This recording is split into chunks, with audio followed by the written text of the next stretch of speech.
Muy buenas tardes a todos y a todas, espero que se encuentren muy bien. Antes que nada, feliz día del estudiante. Bueno, no nos tomamos descanso, seguimos acá, así que felicidades por en su día. Bueno, vamos a festejar estudiando, así que, y en este caso, bueno, vamos a continuar viendo JavaScript, que si bien la clase pasada lo mencionamos, lo mencioné muy por arriba, bueno, vamos a retomar hoy y bueno, yo debería en esta clase tratar de meter dos clases en uno. Sé que es imposible, vamos a ver hasta dónde llegamos y de ahí vamos a ir arrastrando en las próximas clases lo que nos vaya faltando. Ok, bien. Con respecto a esos anuncios, bueno, que justamente lo estaba hablando, un poco hablo ahora para que quede grabado, ¿sí? Y es que no se olviden, ¿sí?, de ir completando el formulario de conformación de los grupos, ¿sí? Que es este que está acá, ¿sí? Y recuerden que es solo uno por un representante de cada grupo lo tiene que completar, no que los 5 lo tienen que completar, sino uno solo. Seleccionen a alguien que sea el encargado de llenarlo y completa con el título del proyecto, la temática y los datos personales de cada uno de los integrantes, ¿sí? En el caso de que ya lo hayan completado y se empiecen a dar de baja, bueno, cualquier cosa me envían un mail y me dicen, mira, fulanito se acaba de dar de baja, o se acaba de dar de baja y se incorporó otro estudiante. Bueno, me avisan esas cuestiones por mail y yo después ya lo voy actualizando, ¿sí? Así que nada, bueno, justo Silvia dice, a nosotros nos falta uno más, así que perfecto. Bueno, el que no tenga grupo puede sumarse. Creo que no se ve la pantalla, ¿estás mostrando algo? Sí, estoy compartiendo, no sé si... Sí, se ve, se ve. Ah, bueno. Ok, quizás está seleccionado otra... Bien. Nada más, eso como aviso y estamos. Bueno.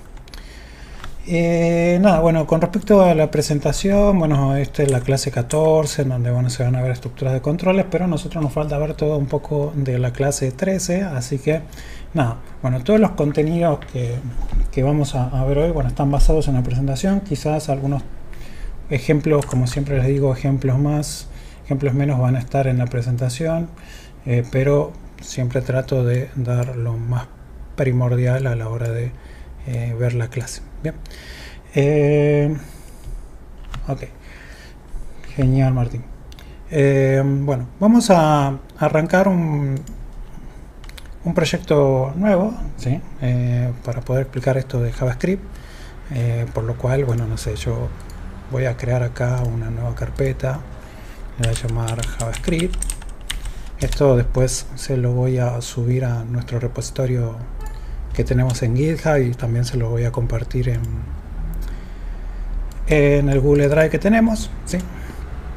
Entonces en esta carpetita vamos a crear un index.html, ¿sí? Un index, acá vamos a poner HTML5. Ahí les comparto el código para que lo vayan teniendo. Bien. Esto es JS, vamos a poner ahí, vamos a poner un H1, va a ser ejemplos de JavaScript. Bien. Una vez que tengo mi HTML, voy a agregar una carpetita, le voy a llamar JS, ¿sí? Va a ser algo parecido a cómo veníamos trabajando con CSS, ¿bien? Pero bueno, JavaScript, recuerden que bueno, es este lenguaje de programación en el cual bueno, corre del lado del cliente, siempre teniendo en cuenta, ¿no?, la estructura o la arquitectura cliente-servidor, ¿sí?, en donde el cliente se comunica con el servidor genera una respuesta y el cliente, bueno, visualiza esta respuesta a través del navegador. Entonces el navegador va a cargar los archivos de HTML, CSS y en este caso JavaScript, bien, para poder leerlos y ejecutar en este caso con JavaScript instrucción a instrucción lo que nosotros hayamos agregado en el código. Ahora, existen, así como veíamos en CSS que existen distintas formas de poder incorporar estilos, ¿sí? Acá nosotros también vamos a ver que hay distintas formas de poder incorporar código JavaScript, ¿sí? Una primera forma es insertar o agregar el código JavaScript internamente dentro de mi archivo HTML, ¿sí? Entonces, para eso yo voy a usar una etiqueta específica que se llama script. A ver, voy a aceptarlos en todos ahí. Script. Y acá yo puedo, por ejemplo, agregar un código JavaScript que va a ser, no sé, hola mundo JS.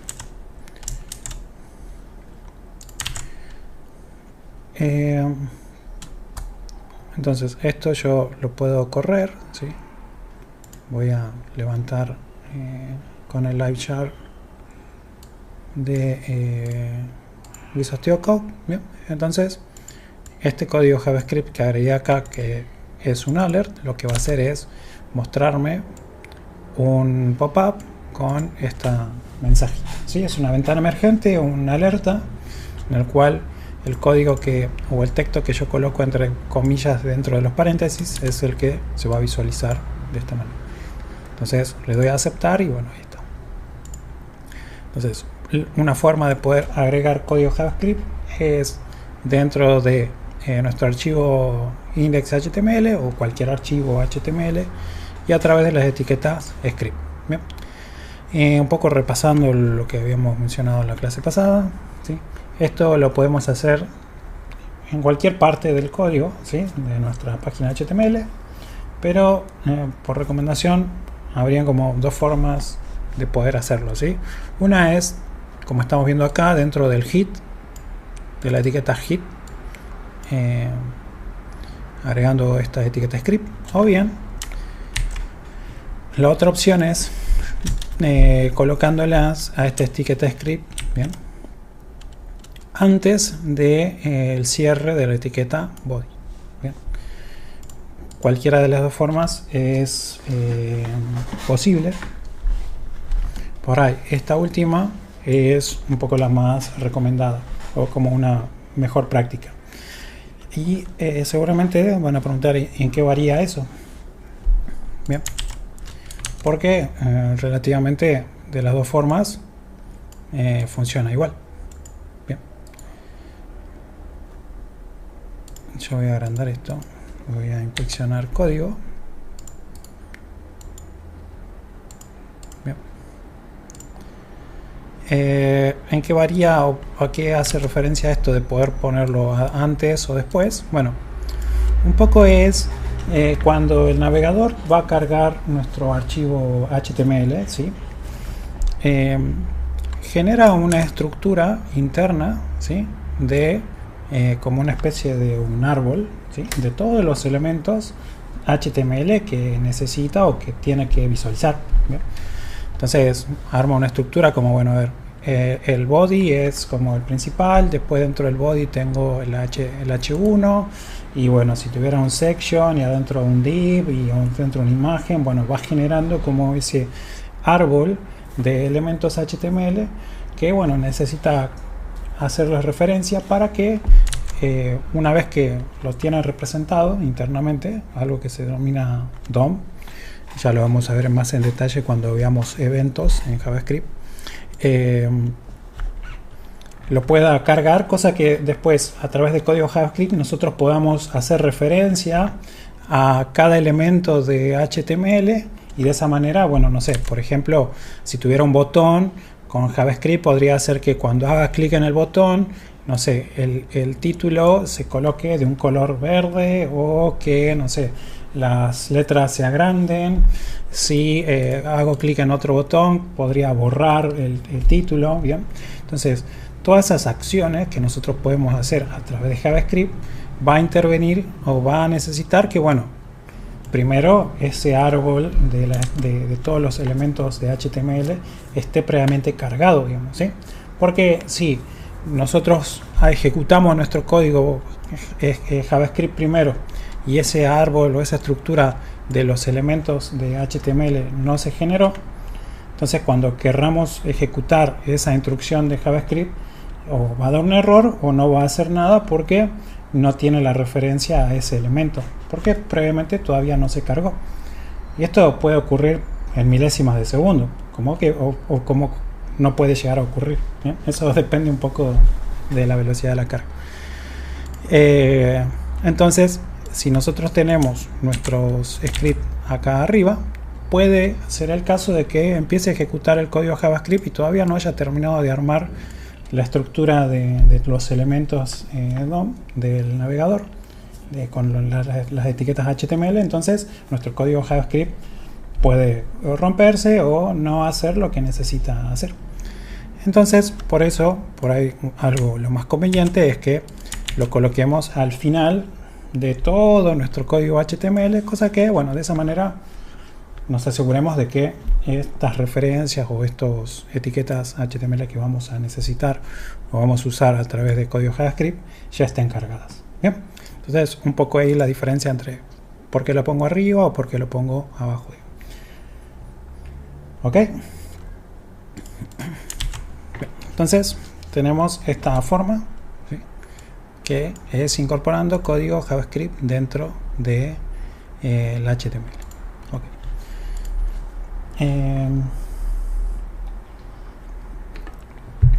Ahora, nosotros sí, tranquilamente podemos empezar a escribir distintas cosas dentro del código, dentro de las etiquetas script, ¿sí?, distintas instrucciones de Java, ¿no?, de JavaScript. Pero bueno, muchas veces esto pasa como con CSS, digamos, ¿sí? Siempre había como una mejor práctica o una mejor forma de hacerlo, pero eventualmente algunas veces vamos a incurrir en incorporar código de esta manera. Que si nosotros empezamos acá a trabajar con todo el JavaScript y no sé, nuestro programa, nuestro desarrollo en JavaScript tiene como 100 líneas de código, imagínense, bueno, que tengan otras 100, 200 de HTML y más abajo otras líneas de JavaScript. Entonces mantener ese código, bueno, por ahí es más complejo. Y es más, y bueno, por ahí hay funcionalidades de JavaScript que ustedes necesitan compartir entre distintas páginas HTML. Bueno, también sería poco reutilizable y poco práctico, digamos, ¿sí? Entonces una mejor alternativa a la hora de incorporar código JavaScript es a través de una referencia externa. ¿Bien? Entonces para eso nosotros vamos a crear, como hacíamos en CSS, un archivo externo pero con otra extensión.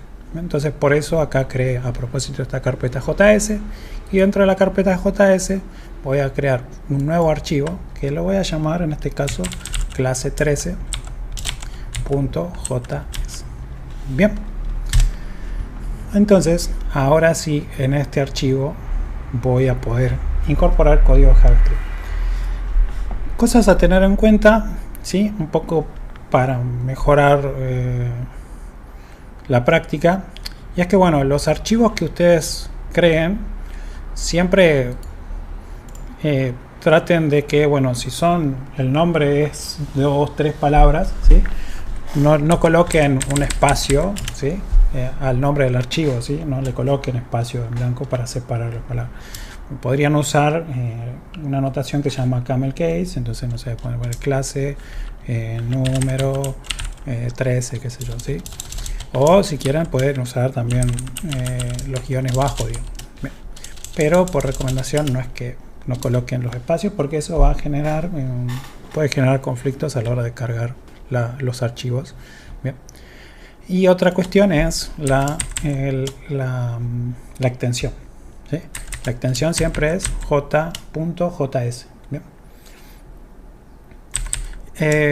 .js. No he visto que algunos me colocan .js en mayúscula o .j con la mayúscula, la j y la s. Si bien lo interpreta igual, bien, sería adecuado homologar y déjenlo que las extensiones siempre sean JS. Lo mismo que el HTML, digamos, no necesitan que el HTML sea .html todo en mayúscula, digamos. Si bien se las acepta, pero por prolijidad siempre la extensión es en minúscula. No entendí para qué está la carpeta JS. Bien, la carpeta JS está para organizar mejor nuestro código, ¿sí? Porque si vos tenés archivos CSS también, entonces por ahí te conviene tener tu carpeta CSS y sabes que ahí adentro tenés todos los archivos de CSS. Entonces te creas una carpeta JS para contener todos los archivos JavaScript que vos estés utilizando, ¿sí? Entonces es más una cuestión de organización. Y recuerden, la organización en su proyecto va a ser siempre fundamental, porque si ustedes empiezan a tirar archivos sueltos por todos lados, después va a ser un caos a la hora de poder mantener su código. Matías en Luján, ¿hay alguna extensión de Visual Studio Code que nos recomiende? Sí, una extensión que es recomendable es JS,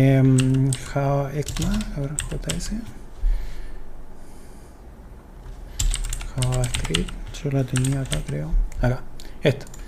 JavaScript ES6, ¿sí? ECMAScript 6, ¿sí? Nos trae como atajos o abreviaciones que nos va a permitir a nosotros escribir un poco más rápido algunas referencias en JavaScript. Así que esto sí, podrían llegar a instalarlo. Ahora precisamente no la vamos a utilizar, pero podría llegar a ser útil. ¿Por qué alert? En este caso es solo un ejemplo, Gustavo, de un código JavaScript, ¿sí? Alert es esta instrucción que te muestra este pop-up o esta alerta en el navegador. Por ahí le ha pasado que navega en alguna página y le sale una alerta. ¿Sí? Quizás ya no es tan utilizado este tipo de alerta, sino que ahora lo cambian por pop-up o modal, pero en algunos sitios todavía se conserva estas alertas, digamos. No, solo un ejemplo nada más. Entonces, bueno, vamos a comentar esto. Y entonces en nuestro código, en nuestra clase 13.js, vamos a agregar código JavaScript. Entonces yo, por ejemplo, acá voy a usar otra instrucción que es bastante utilizada a la hora de poder debuguear o mostrar ciertos mensajes a la hora de desarrollar, más que nada, ¿sí? Como un control de saber dónde estamos parados, dónde se está ejecutando nuestro código, o cuestiones de si queremos ver el valor de una variable, vamos a poder usar esta instrucción que se llama console.log, ¿sí? Entonces acá yo, por ejemplo, puedo poner hola mundo js, por console. Las alertas de falsa infección por virus, sí, muchas veces son así, o bien algunas ya están mejor diseñadas y tienen de otra manera, como los modal de Bootstrap, por ejemplo, también, pero hay algunas veces que todavía se utilizan esas alertas del navegador con algo. Bien, entonces tengo esta instrucción que esto me va a mostrar por consola, ¿sí? O sea, ya vamos a ver ahora bien donde aparece un mensajito, y es este mensaje. Bien. Pero bueno, al igual que nosotros teníamos en CSS, bien, si teníamos estábamos trabajando con un archivo externo, ¿qué debíamos hacer dentro de nuestro index HTML o de nuestro documento HTML?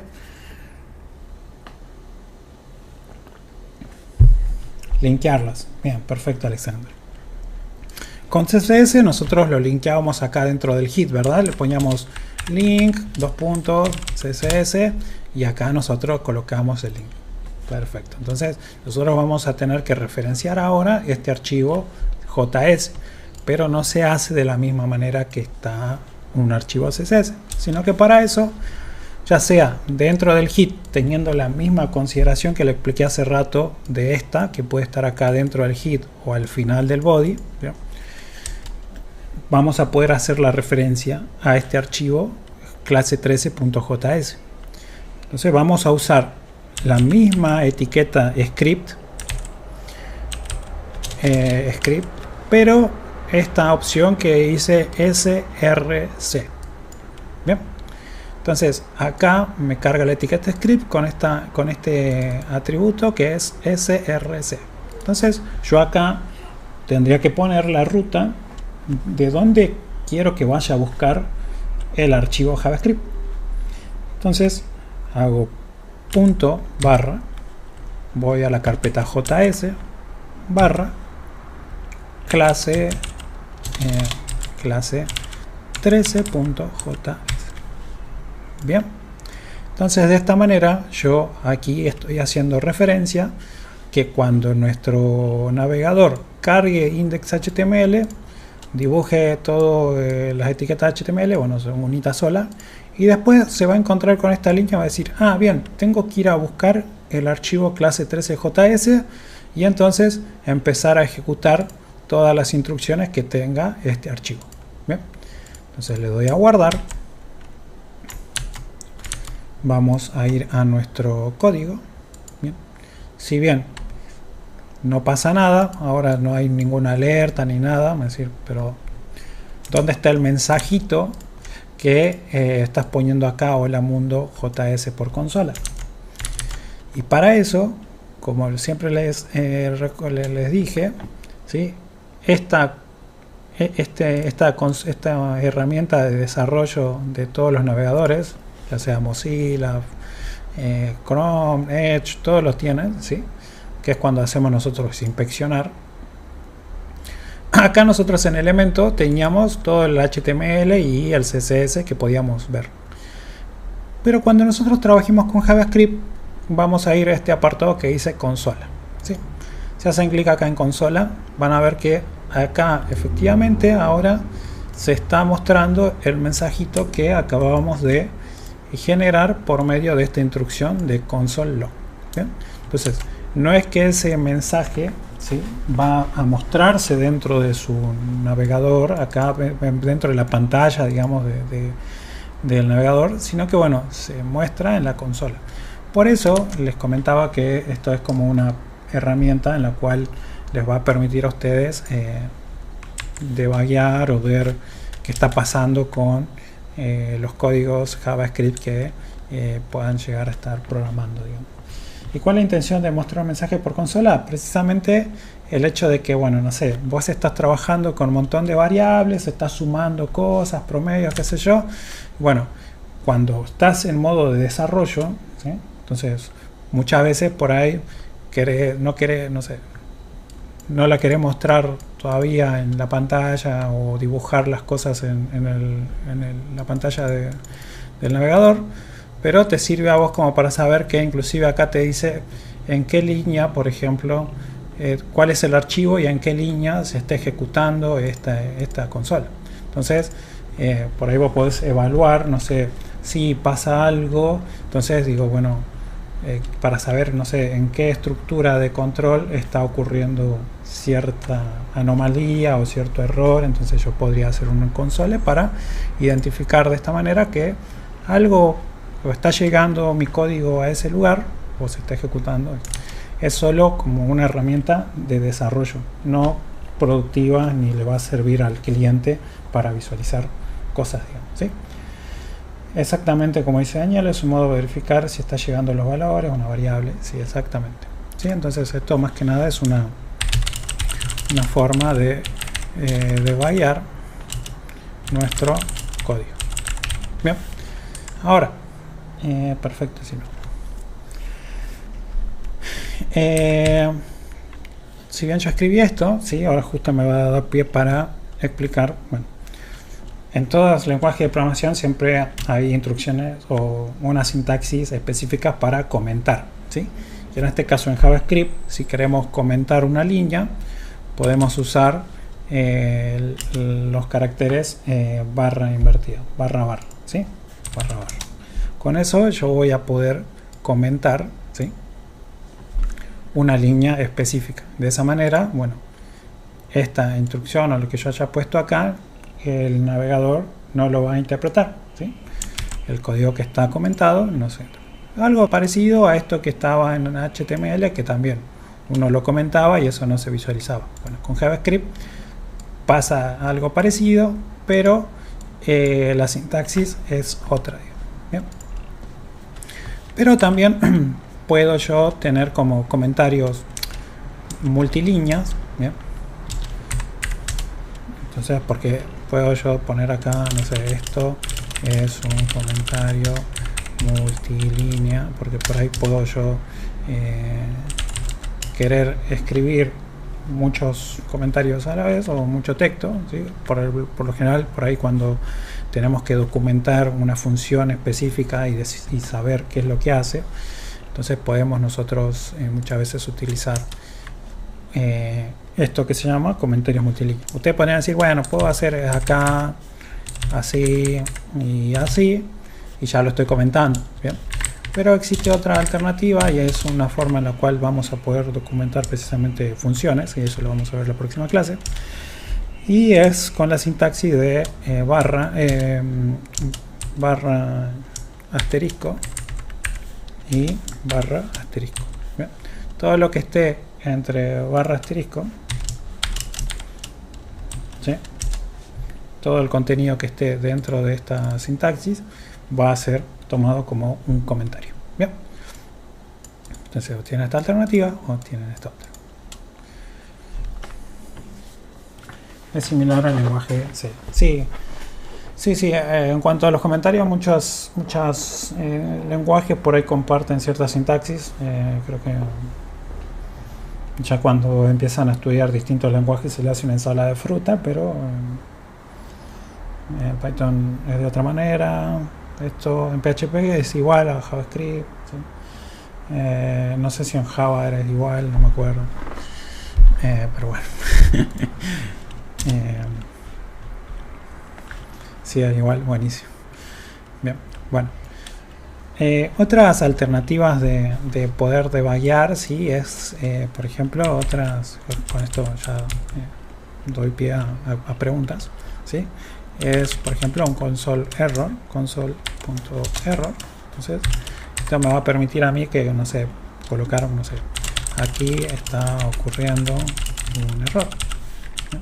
Porque, no sé, ya vamos a ver las estructuras de control y las estructuras repetitivas, ¿sí? Entonces, por ahí nosotros cuando está pasando algo podríamos llegar a utilizar este tipo de instrucciones que, bueno, por ejemplo acá, a diferencia del console log, bueno, esto me marca con un colorcito rojo, me dice qué puede estar pasando, en qué línea se está ejecutando, ¿sí? Entonces nos da esa referencia de poder mostrar, por ejemplo, en este caso, como si ocurriera un error, o también nosotros podemos así tener un console warn para como una alerta, digamos, acá por ejemplo está sucediendo algo inesperado. Bien. Entonces vamos a ver que en nuestro navegador ahora se muestra como un warning, ¿sí? Y nos dice, bueno, este mensajito, a diferencia del console log, podrían llegar a tener o trabajar con este tipo de instrucciones para hacer referencia a que por ahí en nuestro código está pasando algo raro, ¿sí? Pero como les digo, estos son solamente o meramente herramientas que nos van a permitir a nosotros como desarrolladores, ¿sí? Controlar más que nada en el proceso de desarrollo precisamente nuestras funciones, nuestros algoritmos, ¿sí? Y después esto ya cuando pasa a producción, bueno, deberíamos sacar todos los console log para que no se muestren, digamos, ¿sí? Algunas veces se nos pasa y se los cuelan algunos console log, pero bueno, deberíamos que en producción no estén los console funcionando. Bien.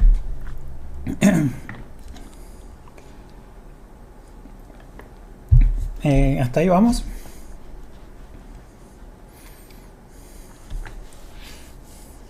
Sí, perfecto. El 10 va, buenísimo. Bueno, vamos rápidamente con tipos de datos primitivos, declaración y definición de variables. Que si bien si ustedes ya conocen otros lenguajes de programación, son todos similares, digamos, ¿sí? Nada más que, bueno, acá el amigo JavaScript tiene sus particularidades. ¿Bien? Nosotros recuerden que una variable sí es una porción de nuestra memoria en la computadora, ¿sí? En donde nosotros vamos a reservar un tamaño específico de la memoria para asignarle o para que diga que en esa porción de memoria guarde un determinado valor. Bien, entonces nosotros primeramente cuando queremos trabajar con estas variables, bueno, debemos declararlas. Bien. Y la forma de declarar variables en este lenguaje JavaScript, vamos a ver que existen tres formas. Bien, hoy vamos a ver una, en la próxima clase vamos a analizar las otras. Bueno, hoy vamos a ver dos. Y es a través de la palabra reservada var, ¿sí? Con var yo voy a indicar que quiero crear una variable a la cual yo le voy a tener que poner un nombre, ¿sí? En este caso, no sé, por ejemplo, movie, ¿sí? Entonces yo le voy a indicar a la computadora que, por ejemplo, ahí, esto es una declaración de una variable. Entonces le estoy diciendo que reserve un espacio de memoria y que la referencie con el nombre movie. Porque, no sé, más adelante yo quiero que esa variable tome un valor. ¿Bien? Sí, perfecto, Martín, puede ser var y let. Tienen sus particularidades, ¿sí? Que tiene algo que ver con lo que se denomina scope, y eso un poco tiene que ver con las funciones, por eso no los quiero marear por el momento, pero vamos a ver que la mejor forma de llamar o declarar las variables va a ser con let en este caso, ¿sí? Pero vamos a explicar solo var por el momento, haciendo referencia. ¿Ok?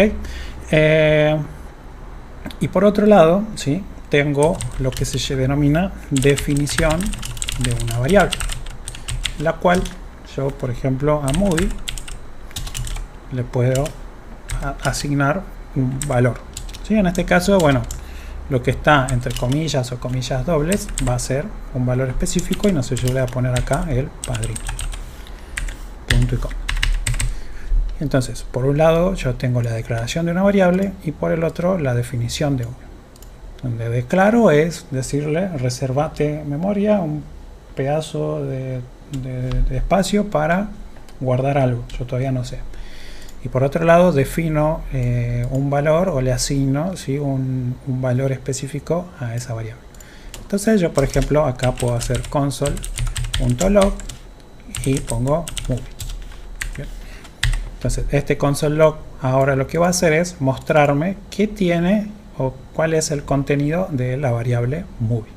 Bien. Entonces si yo voy a guardar esto acá y vuelvo a mi navegador, vamos a ver que ahora efectivamente se muestra el contenido de la variable movie, que es el padrino.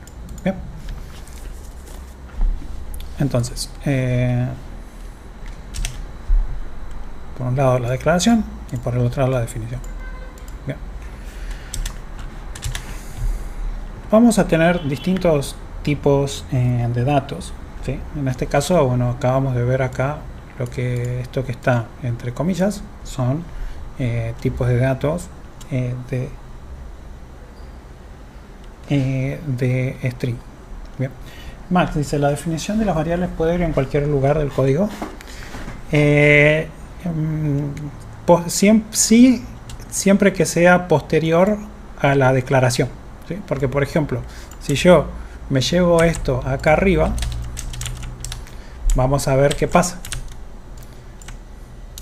Bien, en este caso, como var tiene su particularidad de definir como una variable global, ¿sí?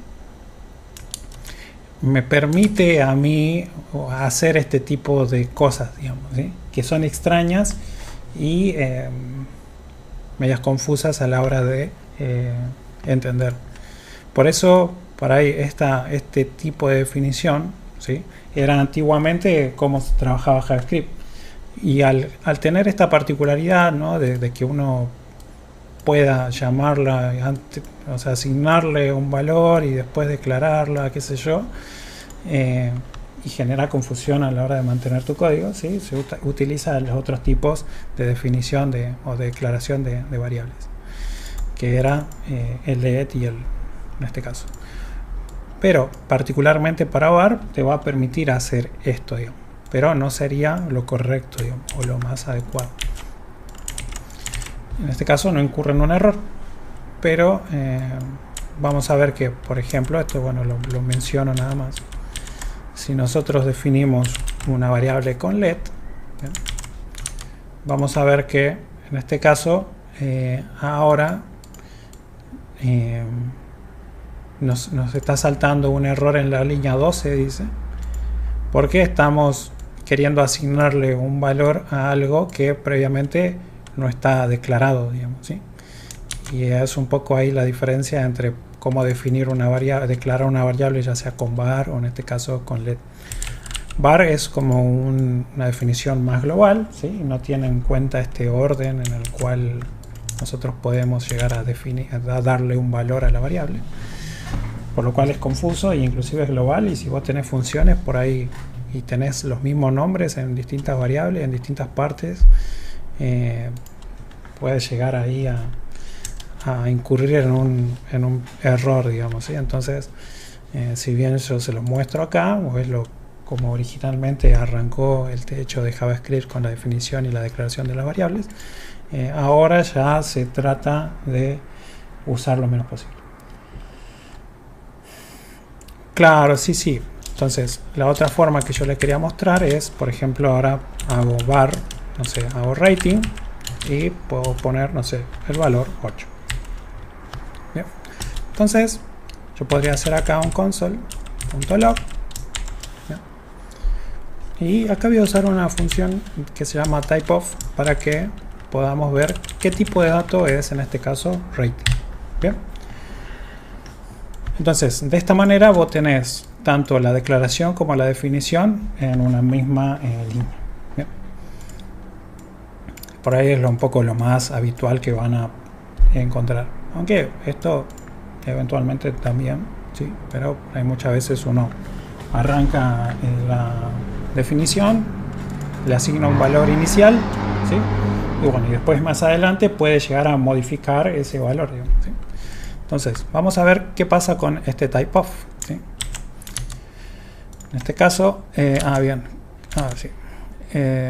Vamos a la consola, bien. Y si nos fijamos, bien, este typeof nos está indicando que la variable de rating, que es igual a 8, ¿sí? Es del tipo number. Bien, entonces nosotros tenemos la definición de tipos de datos que, si bien no le estamos indicando como hay otros lenguajes como ser Java o C#, que uno tiene que, cuando declara la variable, decir esta variable es del tipo entero y asigna un valor, ¿sí? Acá en JavaScript no tenemos ese tipo de definición estricta de indicarles esta variable solo va a aceptar entero, por ejemplo, o no. Bien. Por eso era débilmente tipado, ¿sí? Entonces yo, por ejemplo, puedo tener var rating 2, ¿sí? Y no sé, puedo poner 9,0. Yo me voy a copiar esto, ¿sí? Vamos a hacer un typeof de rating 2, ¿sí? Y vamos a ver que efectivamente el tipo de dato es number. Más allá de que esto ya sea considerado como, podrá considerarse como un float, ¿sí? Porque tiene notación decimal, ¿sí? Bueno, para JavaScript es un número, ¿sí? Un tipo de dato numérico. Y ahora, bueno, no sé, yo podría hacer var rating 3 y no sé, le pongo así, entre comillas, 6.5, y hago un console log, copio y pego, y le pongo 3. En este caso, ¿qué tipo de dato va a ser?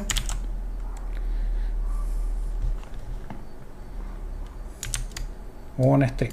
Bien, si nos fijamos, pues exactamente es, como dice Francisco y Daniel, es un tipo de dato string. Bien, porque yo lo estoy definiendo entre comillas. Si bien el contenido es un número, bien, internamente JavaScript lo va a tomar como que es un tipo de texto. Ahora ya enseguida vamos a hacer pruebas y vamos a ver que JavaScript, al ser débilmente tipado, te hace cualquier cosa después cuando combinas números y letras. Y bueno, ese es otro cantar y un dolor de cabeza que uno va a tener que tener en cuenta a la hora de combinar o que este lenguaje no es fuertemente tipado, entonces te permite hacer muchas cosas que vos después decís, che, pero ¿por qué pasa esto? Y bueno, hay que tener cuidado. Bien. Después, no sé, podemos tener también, no sé, var isNew, no sé, declaro una variable isNew, no sé, para indicar que, bueno, no sé, El Padrino es una película nueva, no, voy a poner false, ¿sí? Entonces uno puede trabajar con valores que son booleanos, ¿sí? O false, o true, true o false, ¿sí? Para indicar si un valor booleano. Entonces yo hago console.log de type of isNew, para que, bueno, ahí vamos a ver que el resultado de este tipo de dato es booleano, ¿sí? Porque puede tomar 0 o bien. Hasta ahí vamos.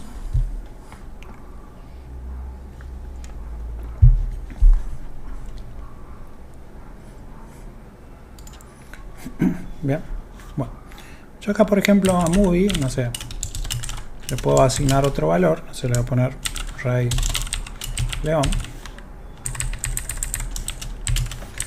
Rey León,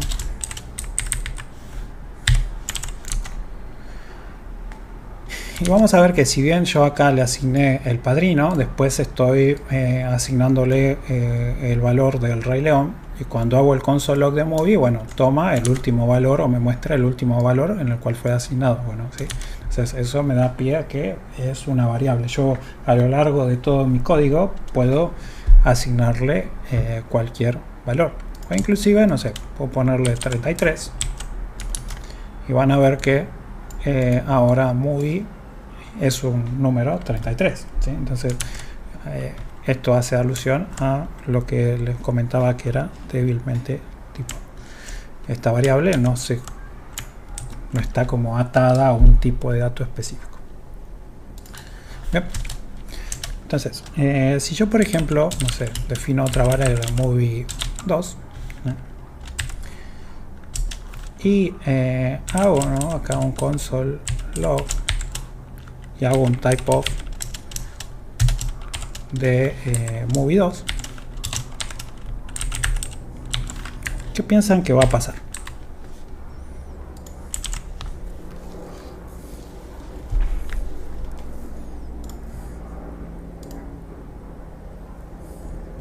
Sale error, no está definida, no pasa nada. Bien, bien, Cristian, ¿sí? Si vemos acá el resultado por pantalla, sale undefined. Bien. ¿Y qué hace? Este es otro tipo de dato primitivo de JavaScript, ¿sí?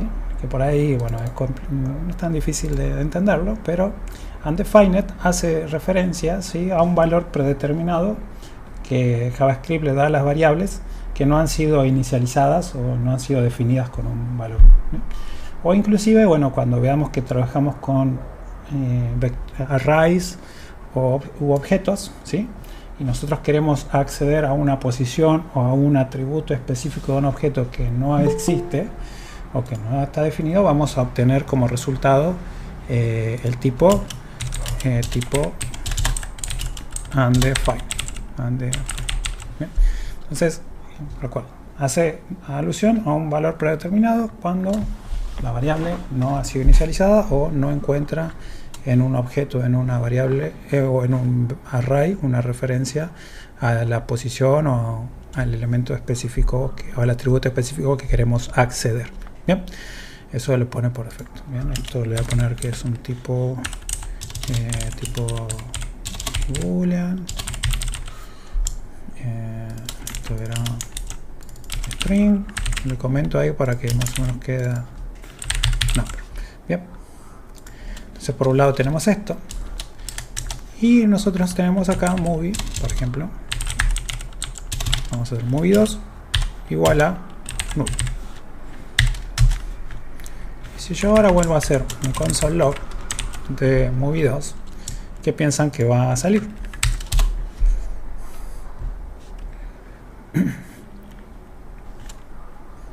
Null.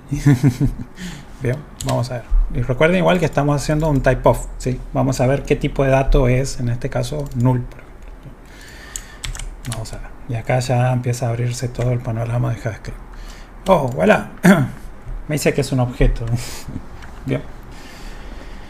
¿Recuerdan? No sé, bueno, creo que lo mencioné o no, no sé, pero en JavaScript, ¿sí? Para JavaScript está basado todo en objetos, ¿sí? Entonces, en este caso particular, cuando nosotros asignamos a una variable null, ¿sí? Va a definirlo como un tipo de dato especial, como un objeto, pero va a indicar la ausencia como intencional de un valor dentro de esa variable. Es como que nosotros le definimos a esa variable en la memoria cuando decimos che, créate variable, bueno, te defino un valor null para decirle que ahí no va a haber nada, digamos, ¿sí? Pero el hecho de que le agreguemos el null, JavaScript lo va a considerar como que es un tipo de dato objeto, ¿bien? Un poco algo tipo objeto, ¿sí? Algo quizás medio difícil de entender, pero quería contrarrestar estos dos tipos o estas dos situaciones, ¿sí? Que cuando vos no le asignas ningún valor, por defecto le pone undefined, ¿sí? Pero bueno, vos podés como asignarle un valor vacío, ¿sí?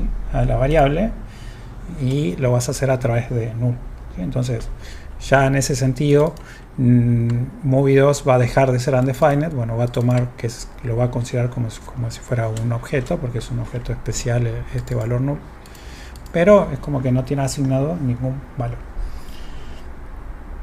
¿De qué serviría el objeto? No, bueno, como te digo, es como que toma que movie es un objeto vacío, digamos, ¿sí?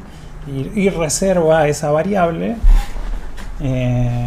para que, bueno, después más adelante, no sé, es como que, por ejemplo, no sé, movie, vamos a poner acá, si hacemos con movie, bueno, movie tenía el padrino, digamos, pero si vos querés asignarle o reasignarle un valor vacío a movie, porque no sé, no querés que ya no contenga el padrino ni el Rey León, entonces le asignas directamente un valor nulo, ¿sí? Entonces ahí como que decís, bueno, le quito lo que tenía y lo deja vacío, ¿sí? No undefined, sino vacío. Pero bueno, JavaScript va a considerar ese vacío como un objeto. Bien.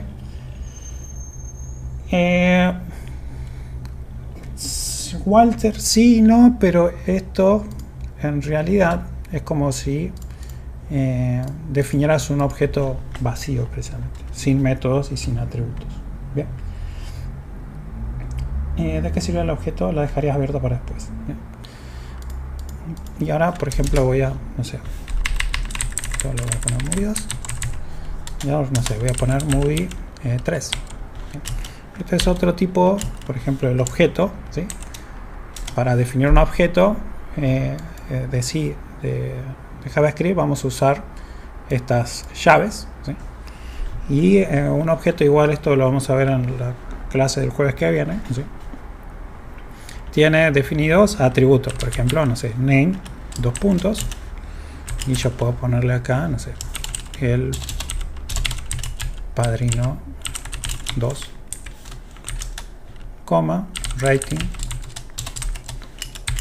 voy a poner, no sé, 8.3. Y si yo hago un console.log y hago un type of de movie 3, vamos a ver que esto me da como resultado también un objeto. Pero bueno, esta sería como la notación o la forma en la cual vamos a poder definir nosotros un objeto, ¿sí? Que son llaves, y cada objeto, bueno, puede estar compuesto por una llave o lo que se denomina llave valor, que este es el key o la llave, 2 puntos, el valor que quiero asignarle, ¿sí? y bueno, tiene otro valor, otra llave rating y el valor que le quiero asignar. Entonces, de esta manera nosotros podemos llegar a definir un objeto. Entonces, el null, dicho de otra manera, también podría ser parecido a que hagamos movie2 igual a, ¿bien? Porque si yo no le asigno nada a esto, es un objeto vacío, digamos. Entonces ahí un poco la relación entre el null y por eso lo toma como objeto igual, y acá también es un tipo objeto. Un objeto en JavaScript muy parecido a un diccionario en Python. Sí tiene la misma notación o la misma sintaxis, ¿sí? Entonces eso nos va a permitir a nosotros después, cuando trabajamos con un proyecto de Python web, y bueno, hacer referencia a que, bueno, cuando enviemos del servidor al cliente datos que queremos que en el navegador se visualicen, bueno, lo vamos a poder utilizar diccionarios en Python para enviárselos de una manera similar o una sintaxis parecida de notación de objetos de JavaScript para que los pueda leer. Bien. Julie dice, ¿qué dice? ¿O será que es porque la lista todo seguido? ¿Sería? Un objeto JS es muy parecido, sí. Fede, no, porque pusiste var a movie 2 y var, no pusiste el var, entonces preguntamos por qué. No, bien. Acordate que esto es declaración y después cuando bueno ya la declaraste, bueno, podés usarla sin haberle puesto el movie, el var, digamos. ¿Por qué? Bueno, ya la declaré acá, ya le dije a la memoria que ocupe o reserve ese espacio, entonces en cualquier parte de mi código después puedo hacer alusión directamente con el nombre de la variable. Por eso no en todos los lugares tengo var, digamos. O sea, acá no. Perdón, acá me faltó, perdón, gracias. Ahí, creo que eso era porque no lo había definido. Genial. Claro, por movie 3 no usaste var. Sí. Si se fijan, igual no hubo error en JavaScript. Eso son cosas que te deja pasar, ¿bien? Pero esto es como lo que debería existir, ¿bien? Sí, es muy particular JavaScript, ¿bien? Te va a dejar hacer muchas cosas que no están por ahí del todo bien. ¿Ok? Igual andaba, claro, por eso Cristian igual andaba, JavaScript te va a dar igual. Quizá que cuando vos definís esto en Java o en C#, bueno, si no lo definiste, chao, viste, se muere, hasta ahí llegan. Ok. Bueno, vamos hasta ahí, ¿sí?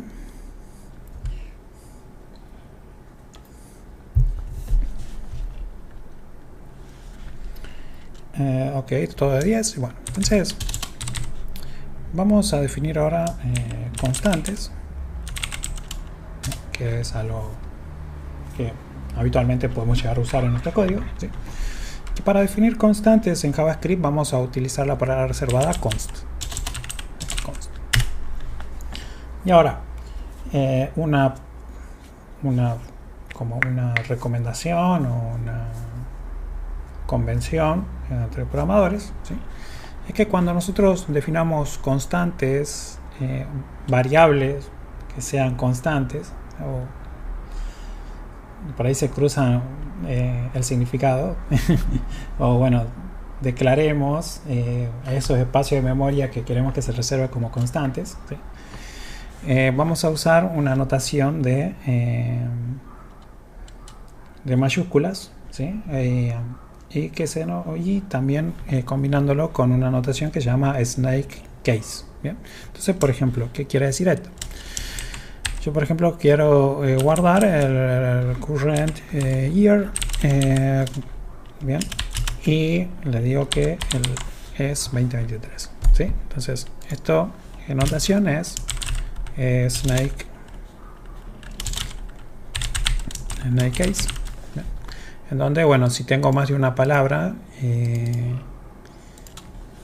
lo conecto con el guión bajo, ¿sí? y la denoto con mayúscula. Eso es un poco como para identificar que, bueno, esta va a ser una constante. ¿Bien? Y que, bueno, si usted ahora a un console.log de current year, vamos a ver que, bueno, precisamente me muestra 2023. Pero si yo no sé, vengo y a current year le agrego o le asigno, no sé, 2024, vamos a ver que ahora nos va a saltar un error.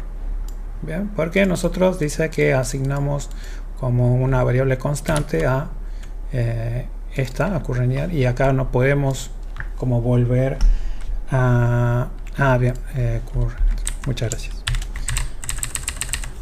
No podemos volver a definir o asignarle un valor porque ya la estamos declarando como una constante. ¿Bien? Entonces esto nos va a dar un error. Entonces esta es la forma en la cual vamos a poder nosotros trabajar con constante. No, en realidad este nombre que vos pongas, no sé, puede ser cualquier cosa, digamos. Por eso la tuvo. Es un nombre que vos le ponés, la bautizás como vos querés, así como pusimos movie writing 2, writing 3, esto también. Pero nada más que la deberías escribir de esta manera. De igual forma vamos a ver que es una práctica comúnmente usada este último tiempo de cuando definamos funciones, también podemos llegar a trabajarla como constantes a ciertos nombres de funciones y bueno, ahí se mezcla un poquito las cosas, pero nada, ya cuando veamos funciones la próxima clase vamos a ver por qué también se usa esto. Bien, y bueno, creo que me queda con respecto a la clase de 13 es, bueno, dar ejemplos de operaciones. ¿Sí? Entonces, bueno, ya acá voy a crear una variable que le va a llamar average, como para sacar el promedio de los rating, ¿sí? Que ya tenía acá mi variable rating, el rating 2, que es. Entonces, bueno, yo puedo acá tengo yo la mayoría o todos los operadores aritméticos, ¿sí? La suma, la resta, la división, la multiplicación. Eso está un poco en la presentación, si no quiero un poco andar mucho ahí, pero quería mostrarles distintas situaciones y que analicemos distintas situaciones que tiene JavaScript, ¿sí? Entonces hago un console log. Yo acá, por ejemplo, en el console log vamos a ver ahora que podemos combinar o mostrar varias cosas, y en este caso yo voy a poner un mensajito, le voy a decir el promedio es 2 puntos, dejo un espacio, y si pongo una coma, ¿sí? Yo puedo como ir mostrando distintos valores en la misma línea, digamos, ¿sí? Entonces voy a llamar a la variable average y bien, vamos a ver. Entonces esto no es nada más que el promedio de rating 1 y rating 2. Entonces me está mostrando acá que el promedio es, y me muestra el resultado de la variable. Bien, que es la suma de los dos ratings. Ahora, dividido 2. Si yo quiero sumar, vamos a sumar acá rating 3. Bien. Y en vez de 2 debería dividirlo en 3. Sí, es el promedio. Bien, vamos a ver qué pasa, Juan Pablo. Bien. Vamos a ver que me dice el promedio es 58 83 333336. Voy a decir, pero ¿por qué? ¿Qué? ¿Cómo? ¿Por qué 58? ¿Ah? ¿Qué piensan? ¿Qué está pasando? sumó 8, 9 y 6,5 en formato string. Bien. Y eso lo dividió en 3. 65 tomó, dice, supongo. Bien. Bueno, para eso existe esto del console log, porque bueno, nosotros podemos, como a ver, yo voy a hacer un console log y voy a mostrar la suma de estas tres cosas. O voy a mostrar esto que está acá. Entonces, para como debaguear a ver qué está sumando, cuál es el resultado de esta suma. Bien. Entonces, si yo guardo ahora y muevo a la consola, bien, vamos a ver que la suma de estas tres cosas, rating 1, 2 y 3, está dándome como resultado 176.5. ¿De dónde creen que está sacando el 176.5? Sí, rating vale 8, rating 2 vale 9 y rating 3 vale 6,5.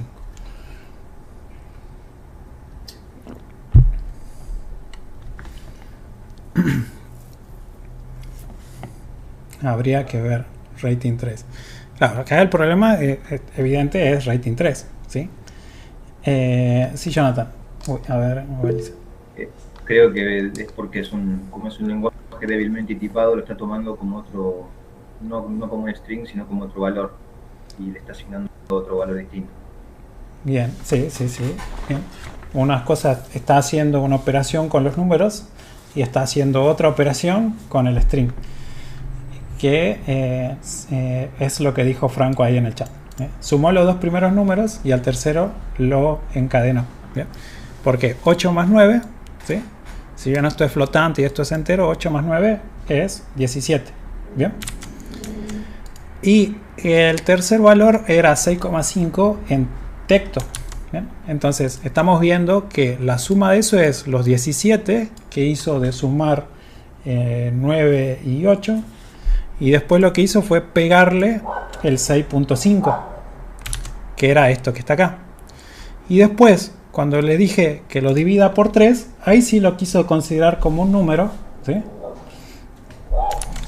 Y lo dividió al 176,5 por 3 y por eso me daba 58, Bien, entonces vamos viendo que JavaScript se le cantó ahí hacer que lo concatenó, no lo sumó, pero después cuando lo quiso dividir sí lo consideró como un número. Entonces ahí hay que tener muy en cuenta que no me da ningún error, que quizás como otros lenguajes de programación me pueden llegar a dar un error. Entonces, que dice ahí, está haciendo conversiones implícitas, ¿sí? Entonces yo lo que debería hacer acá en todo caso es castear o convertir el valor a un valor numérico, ¿sí? Entonces esto en JavaScript ustedes pueden usar una función que se llama parse float. En este caso puede ser float o parse int, en este caso float porque yo quiero, esto es un valor flotante o una coma con coma. Entonces yo con parse float, bien, ahora sí, yo por ejemplo acá también le agrego este parse float, vamos a ver que ahora sí el resultado es 23,5 esa suma, o sea, de 8 más 9 más 6,5 en flotante es 23. Y si lo divido en 3, efectivamente ahora sí me da un valor correcto.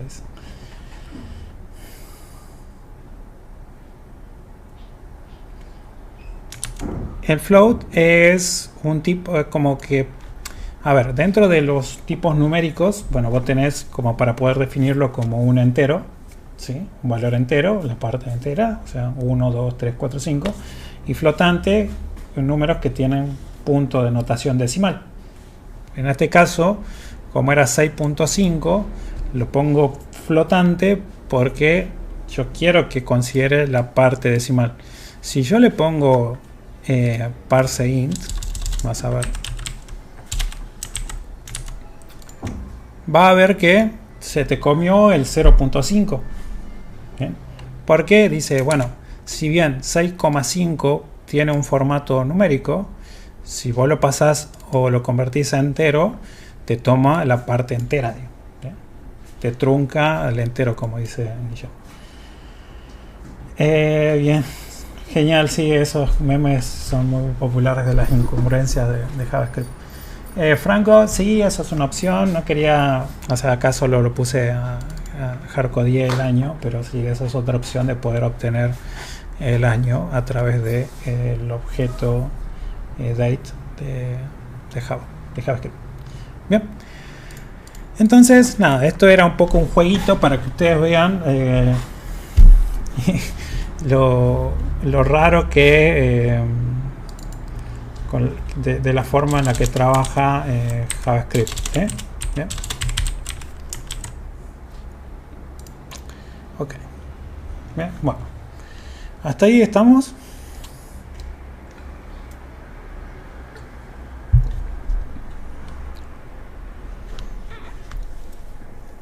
Okay. Sí, entonces, nada, siempre que trabajen con operadores matemáticos, tengan siempre en cuenta que van a combinar y pueden llegar a convertirlos. Okay.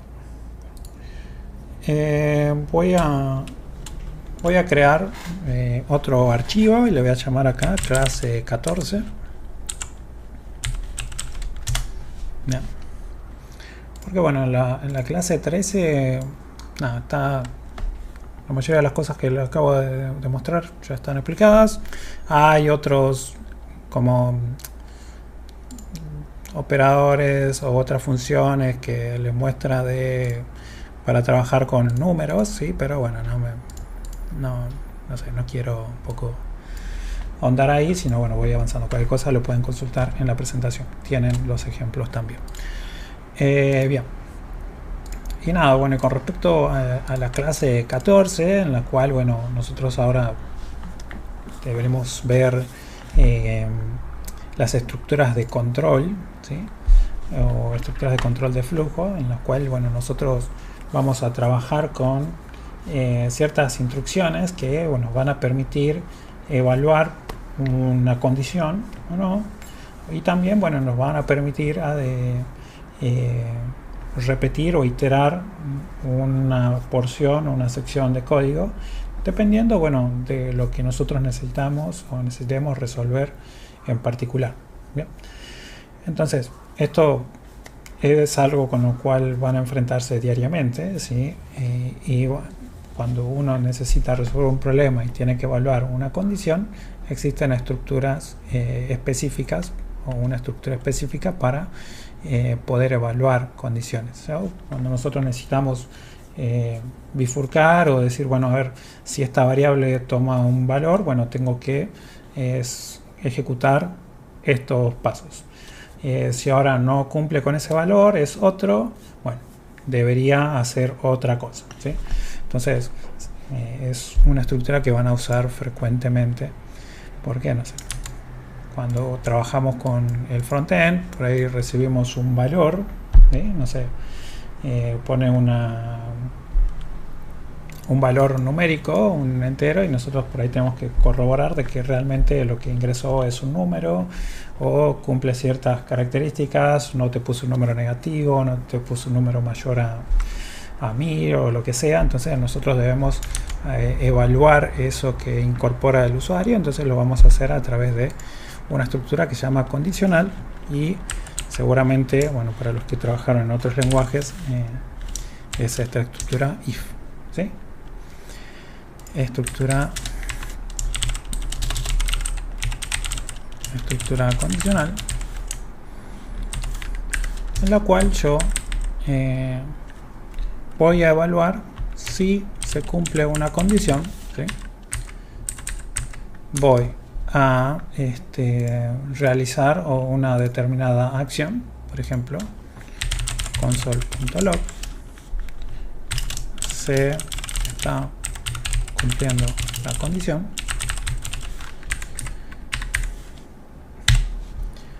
y vamos a tener, esto es optativo, ¿sí? Una parte que nosotros vamos a poder evaluar en el caso de que no se cumpla la condición, y para eso tiene esta parte del else. Bien. Que acá yo puedo poner todas las instrucciones que no sé, le voy a poner un 1, mejor dicho,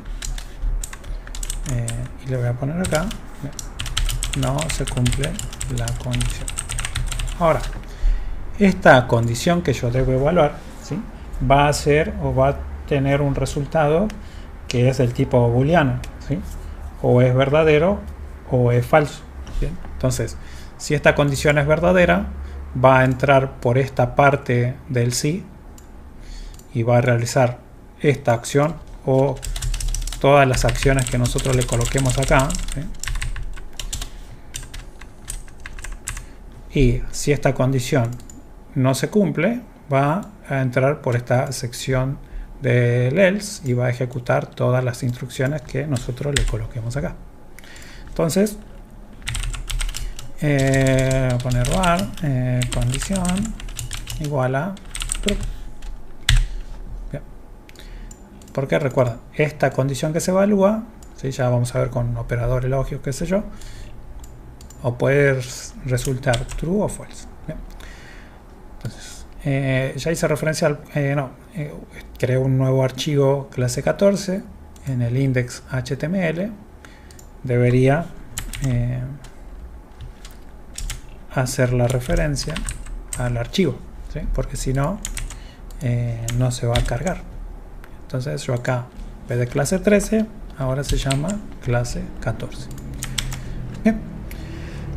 Entonces vamos a ver en nuestro navegador y vamos a ver que esto me quedó ahí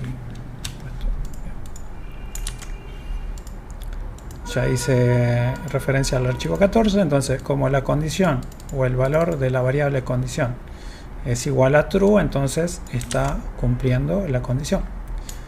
Y si yo a esto le completo con false, entonces la condición no se cumple, es falsa.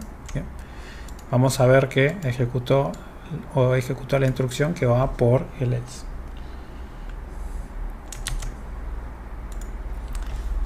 No hace falta declarar las variables, la declara implícitamente con un tipo variant.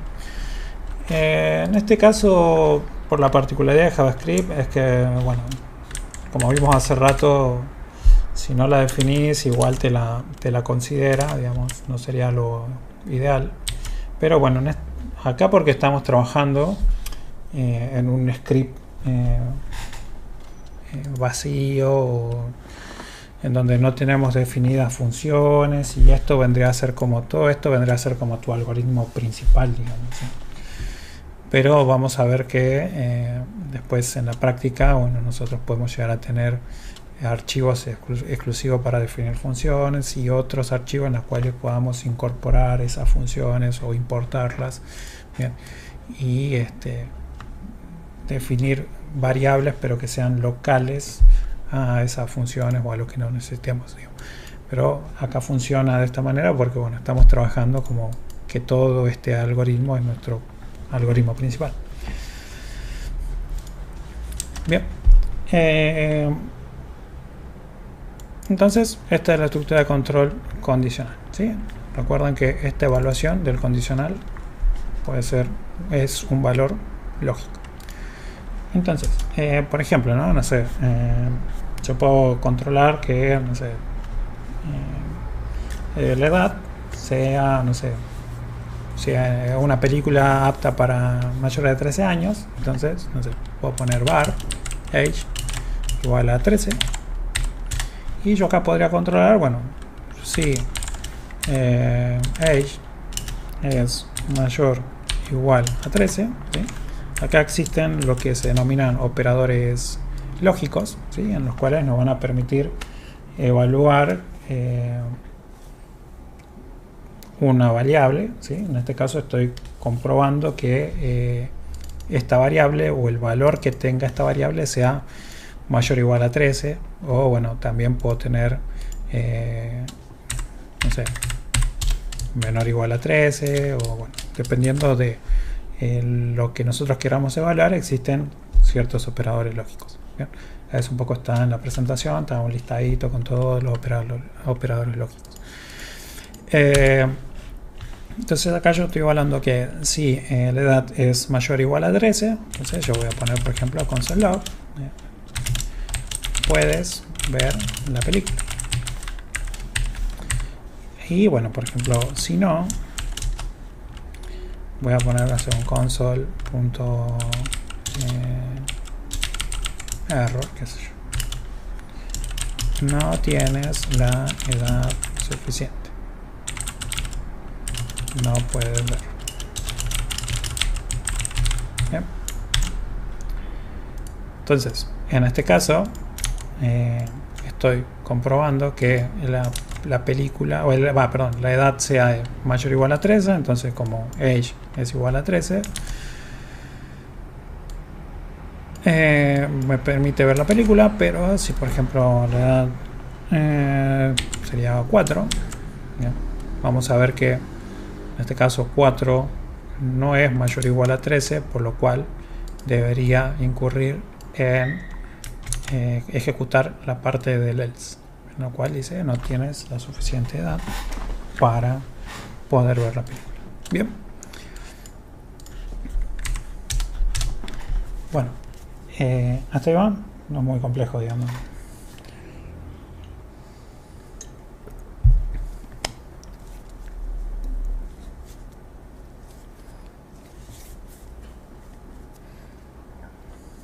Bien, ahora, no sé, por ejemplo, pueden haber situaciones en las cuales nosotros acá solo estamos controlando dos situaciones, ¿sí? O es mayor o igual a 13 o es menor o igual a 13. ¿Bien? Pero no sé, por ejemplo, podríamos llegar a tener más situaciones en las cuales debemos controlar. ¿Por qué? No sé, por ejemplo, ahora dice, bueno, los que tengan 13 años, no sé, bueno, van a recibir una promoción, les regalan pochoclos. Si sos mayor de 13 años no pasa nada de entras, y si sos menor de 13 años, bueno, no puedes ingresar. Entonces ahí ya nos están diciendo que tenemos que evaluar otra situación. Si tiene 13 años, le tengo que regalar, lo dejo entrar y le regalo pochoclos, y si no, tengo que ver. Si es mayor lo dejo entrar, y si no, directamente le digo no entras. Entonces nosotros vamos a ver que podemos anidar condicionales para evaluar más de una condición, ¿sí? Entonces, por ejemplo, en este caso, bueno, voy a poner ahí if, voy a poner age, si es igual a 13. Ahora explico por qué este igual, no sé, acá voy a hacer un console log de sí, ya le voy a poner un console log. Puedes ingresar, te ganaste unos pochoclos. No hay pochoclos acá. Bien. Y entonces nosotros ya evaluamos acá que si es igual le tengo que mostrar este mensaje. Ahora me faltaría evaluar otras dos condiciones, porque si no es igual, tiene que ser o es mayor o es menor, y debería yo hacer otro tipo de cosas. Entonces ahí se usa, como dice Matías, en Python es el if, acá es else, ¿sí? Espacio if, ¿sí?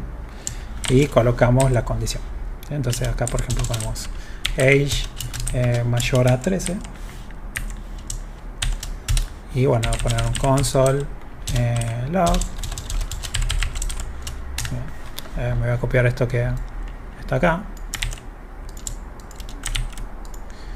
y bueno, en el caso de que es igual a esto, si es mayor, bueno, solo lo dejo pasar o puede ver la película, y si no es igual a 13, si no es mayor a 13, quiere decir que es menor. Bien, entonces debería ahora colocarle esto que está acá, y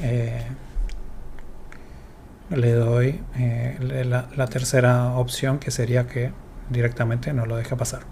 Entonces, nada, bueno, si yo acá le pongo 17, bien, vamos a ver que bueno, en ambos casos ¿qué pasa? Evalúa acá, ¿sí?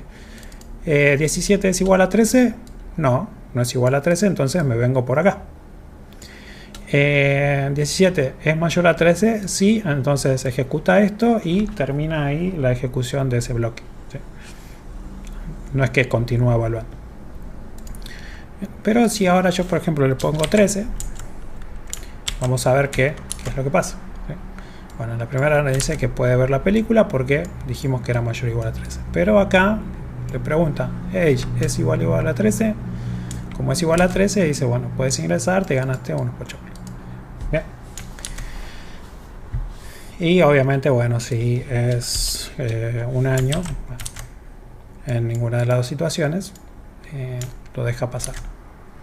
Bien, porque no cumple esta condición, tampoco cumple esta condición, por lo tanto se va por esta alternativa. Bien. Ahora, ¿qué pasa si por ejemplo tengo 13? ¿Qué piensan que va a pasar? ¿Lo va a dejar entrar?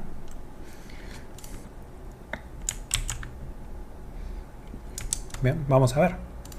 Ahí es un string, dice, sí. Vamos a ver que en el primer if else que tenemos, dice, puedes ver la película. Pero en el segundo nos dice, no tienes la edad suficiente para poder ver. ¿Qué pasó ahí? Bien. Bien. Acá, cuando uno hace una evaluación de este estilo, no está haciendo una evaluación estricta en cuanto al tipo de dato, ¿sí? Sino que estamos evaluando el valor. Y como JavaScript es muy ambiguo, ¿sí? Entonces dice, pará, esto es un string, pero tiene formato de número.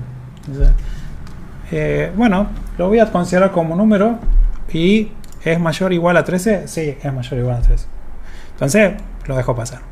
Pero cuando uno coloca, por ejemplo, estos tres signos iguales, hace una comparación que es estricta, ¿sí? Y en ese sentido vas a comparar tanto el valor como el tipo de dato de esa variable. Entonces, en este caso, como sabe que age está entre comillas, y así hiciéramos un typeof, esto nos va a dar string, ¿sí? Entonces, va a decir, age es 13, pero es un string y es igual a 13, puede ser que sí, pero no es un entero o no es un número. Entonces, no va a cumplir esta condición. Viene por acá, 13 no es mayor, acá sí no va a tener en cuenta la estricta, pero va a decir 13 no es mayor a 13, entonces tampoco entra por acá. Y te muestra esta porque es otra alternativa. Bien. Entonces, estas doble iguales, triple igual, le va a permitir a nosotros evaluar como condicionales estrictos para valores tanto el tipo y el valor. Bien. Buen dato, dice, sí. Por eso les digo, JavaScript es bastante ambiguo, entonces, bueno, tengan cuidado a la hora de... Si no, bueno, lo que podría hacer es acá hacer un parse int, parseas a entero y bueno, ahí siempre te va a dar que sí, digamos, ¿sí? Si yo hago esto, vamos a ver que se ganó unos pochoclos porque, bueno, esto lo convirtió a número 13 es igual al número 13, entonces lo tomo. Bien, pero bueno, son cositas ahí del lenguaje. Bueno, nada, me faltaría seguir viendo algunos ejemplos de esto y la estructura de bucle, pero bueno, ya el próximo martes vamos a combinar estas cuestiones con funciones, ¿sí? Entonces vamos a terminar de ver las otras estructuras que nos faltan, ya combinadas con una función. Cristian dice, muy buena pregunta, Cristian. Dice, si todo esto podemos hacerlo con Python, ¿por qué lo estamos? ¿Sí? Porque el código que vamos a necesitar se ejecuta en distintas partes, ¿sí? Recuerda siempre el modelo cliente-servidor, ¿sí? En tu servidor vos vas a ejecutar código Python y te va a permitir a vos hacer toda la programación de la lógica que necesitas resolver del lado del servidor, como por ejemplo guardar en una base de datos, eliminar registros en esa base, mandar un mail, guardar un archivo específico en el servidor, qué sé yo. Y por otro lado, en la parte del cliente vas a tener que ejecutar código JavaScript para poder hacer que ciertas cosas en tu página, no sé, ejecute validaciones, cambie estilos en el JavaScript, o bueno, no sé, muestre una alerta, un pop-up o lo que sea. Entonces eso lo vas a tener que hacer en JavaScript, no en Python, porque el navegador no interpreta código Python, ¿sí? Sino que interpreta JavaScript. Bien, bueno, ya me pasé por un minuto, ya detengo la grabación, me tengo un ratito para las consultas.